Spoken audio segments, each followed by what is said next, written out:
Então, algumas técnicas que eu estudei e com as quais eu trabalho ou trabalhei.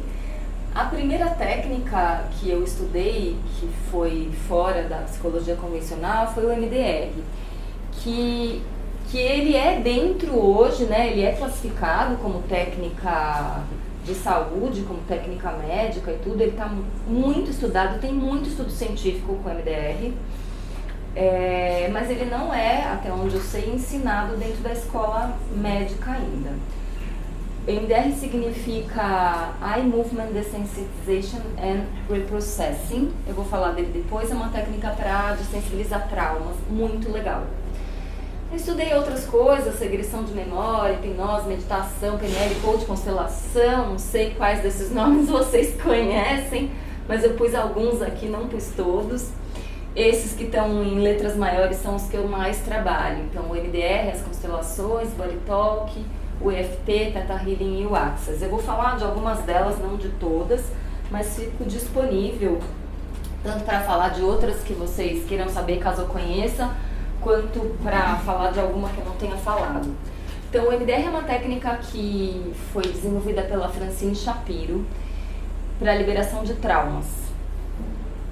Ele começou para estresse pós-traumático e por acaso, né? É muito interessante quando a gente olha a história de todos esses grandes nomes que desenvolveram técnicas, como é muito comum ser por acaso. Milton Erickson também foi por acaso. Eu não vou falar da hipnose aqui. A hipnose ericksoniana, ela é diferente da hipnose convencional, que você faz a pessoa comer maçã achando que é cebola, não é isso. Ela tem um uso da hipnose convencional na prática médica, para dor, para muitas coisas. Não é uma abordagem que eu acho ok para psicoterapia, porque a hipnose convencional você tem que entrar num lugar de dominar o outro psicologicamente. Mas, por exemplo, para reduzir fratura, uma pessoa no pronto-socorro de ortopedia tem uma fratura fora do lugar e você precisa pôr o ombro no lugar, é 1 segundo, mas aquilo dói pra caramba. Você põe o cara em hipnose, volta e acabou. Isso é muito bom. Eu conheci um ortopedista que fazia isso, era incrível. Já vi, não sei se isso tá na internet, mas tem uma pessoa que trabalha com hipnose que mostrou, ele preparou uma pessoa que não podia receber anestesia por questões clínicas para passar por uma cirurgia em hipnose, com hipnose clássica. Então, assim, tem usos incríveis. Na psicoterapia não é tão legal. Aí a hipnose ericksoniana é mais legal, e o Erickson desenvolveu a hipnose por acaso. Ele tinha paralisias, e quando criança, ele paralisado, ficava assistindo a família trabalhando, eles botavam ele numa rede, e aí ele começou a imaginar que ele se mexia, que ele andava com a família. E um dia ele percebeu que enquanto ele imaginava, a rede se mexeu. E aí ele falou, uau, isso que eu estou fazendo está mexendo no meu corpo. Então ele começou a trabalhar para ajudar o corpo dele a voltar. Eles descrevem na história que foi paralisia infantil, não acho que seja, clinicamente não é um quadro compatível, porque depois ele teve outras paralisias. Então a gente não sabe se seria uma remissão espontânea ou não desse quadro, mas o fato é que ele desenvolveu uma vasta literatura e uma ferramenta maravilhosa para o trabalho com pessoas. Então tem a hipnose, e aí o MDR também foi essa situação do por acaso. A Francine Shapiro estava andando num parque, pensando num problema que ela tinha, que ela não conseguia, ruminando aquilo, né? Como é que eu resolvo isso? Não consigo. E aí ela percebeu, ela observou que os olhos dela começaram a mexer de um lado para o outro enquanto ela andava pensando naquilo, e que aquilo foi se dissolvendo. Essa é a história que está contada no livro. Então, ela começa a pesquisar isso. O que acontece que se eu faço esse movimento pensando em alguma coisa específica, isso dá um alívio. E foi desenvolvendo estratégias. Então, nessa técnica, a gente usa estímulos alternados, que podem ser oculares. Ele começou com os olhos, por isso a técnica tem o nome dos olhos, mas pode ser tátil ou pode ser sonoro. E o que ela vai explicando, e essa técnica ela trouxe muita compreensão do estresse pós-traumático, tem muita coisa desenvolvida aí. Eles falam assim, que a memória traumática ela vai ser armazenada no cérebro de uma maneira diferente das outras memórias. E é como se aquele circuito ficasse em looping, rodando, como se fosse um vírus no computador. Quando você, de uma forma específica, ajuda a pessoa a entrar em contato com aquela memória, e o estímulo alternado faz isso, aquela informação começa a circular de uma nova forma no sistema nervoso e, normalmente, naturalmente, a pessoa vai processar aquilo. Por que eu estou falando normalmente? Porque, assim, dependendo da condição psicológica da pessoa, ela pode ficar presa naquilo. Então, o MDR, ele só é ensinado para profissionais da saúde. Na época que eu aprendi, há muitos anos atrás, não tinha nada estruturado. E eu saí do curso, e esse foi mais uma coisa que contribuiu para estudar tudo que eu estudei.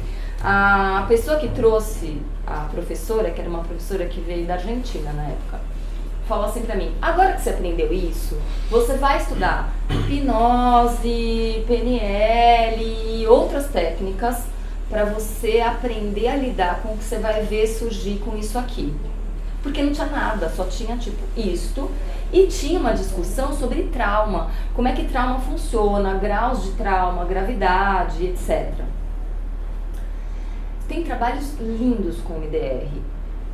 Tem um trabalho que mostra, eu não tenho anotado mais esse trabalho, faz muitos anos isso.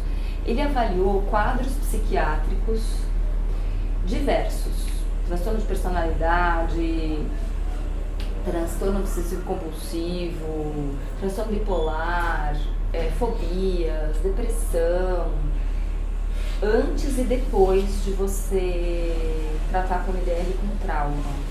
E assim, depois muda o diagnóstico muitas vezes.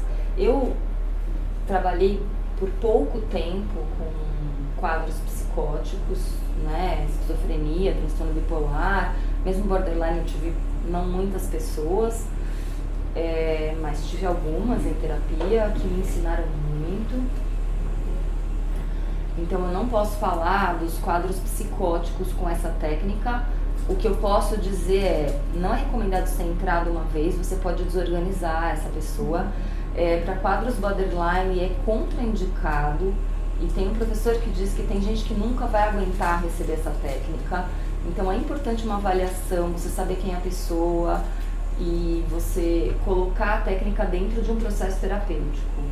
Mas quando a pessoa tem condição e você consegue trabalhar, realmente muda, reduz medicamento, e muitas vezes é uma coisa que parece mágica.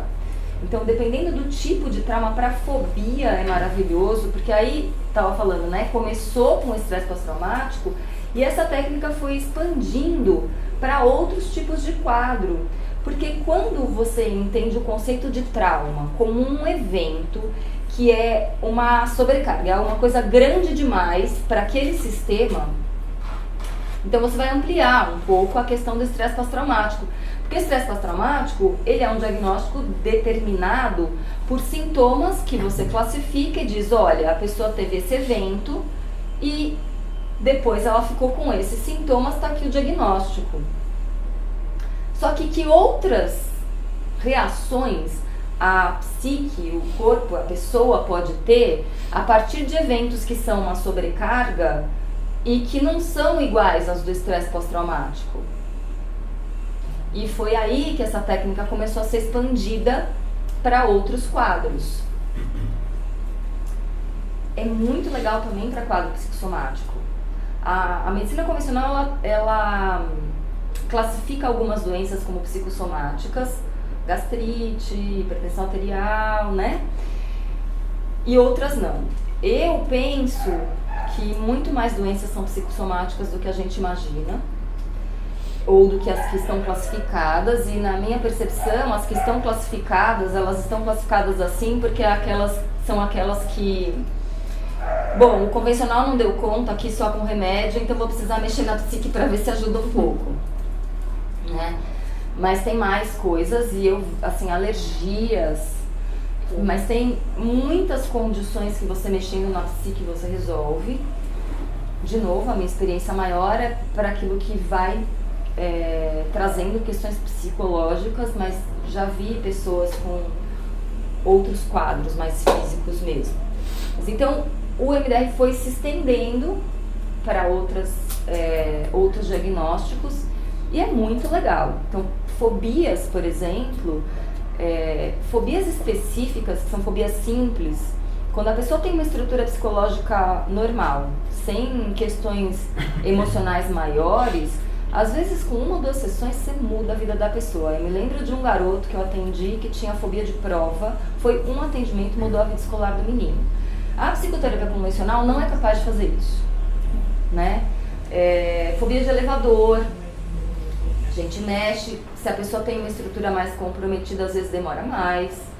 Então o MDR, ele pra mim já revolucionou o meu olhar, minha percepção e a compreensão do como a vivência traumática interfere na vida e na psique das pessoas. Eu tive uma pessoa com fobia social que quando a menina contava a história dela, era uma história de um trauma atrás do outro, ela tinha sido maltratada, tinha um monte de coisa muito grave. E ela começou tomando uma dose altíssima de remédio. À medida que a gente foi liberando o trauma, ela começou a fazer efeito colateral e reduzia. E aí baixou muito o remédio. E então, assim, é muito legal você poder associar técnicas específicas dentro desse trabalho para condições, né? A doutora Alcione tem a especialidade aqui da sexualidade humana, em anorgasmia, é maravilhoso. O MDR é uma técnica catártica. Então a gente tem 2 questões. A primeira é você avaliar a estrutura emocional da pessoa, porque nem todo mundo vai dar conta. Às vezes, mesmo avaliando, você entra no trauma, em trauma de primeira infância, às vezes a pessoa fica presa, mesmo ela tendo uma estrutura ok. Já vi isso, né? Então você precisa avaliar para ver se a pessoa dá conta. A segunda é ela saber que é uma técnica catártica, ou seja, ela pode trazer à tona a emoção do trauma enquanto você está liberando.